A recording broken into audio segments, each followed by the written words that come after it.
এদিকে বেসরকারি United international ইউনিভার্সিটির এক শিক্ষার্থীর ওপর হামলার অভিযোগ উঠেছে।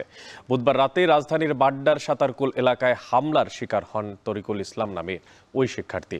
খবর পেয়ে তার সহপাঠী ও বন্ধুরা তাকে উদ্ধার করে হাসপাতালে নিয়ে যান। সম্প্রতি বিশ্ববিদ্যালয়টিতে ভিসির পদত্যাগের দাবিতে হওয়া আন্দোলনে নেতৃত্ব দেওয়ার কারণেই এই হামলা হতে পারে বলে অভিযোগ ভুক্তভোগী ও তার সহপাঠীদের। হামলার সুষ্ঠু তদন্তে বিশ্ববিদ্যালয় কর্তৃপক্ষকে দ্রুত পদক্ষেপ নেওয়ার দাবি জানান শিক্ষার্থীরা। আমি কিছু দূর না যেতেই আমাকে পিছন থেকে দুইটা ছেলে এসে অতর্কিতভাবে আমাকে হামলা শুরু করে এবং বেল্ট দিয়ে আমাকে আমার পুরো পেট মেরে একদম লাল করে দিয়েছে। আপনারা যদি দেখতে পান আমার বেল্ট দিয়ে মেরে আমাকে মাটির সাথে শোয়া ফেলছে এবং সাথে সাথে আমাকে গলায় খুর মারতে লাগছে। তখন আমি হাতটা এরকম করে ধরছি আর আমার খুরটা এখানে লাগছে।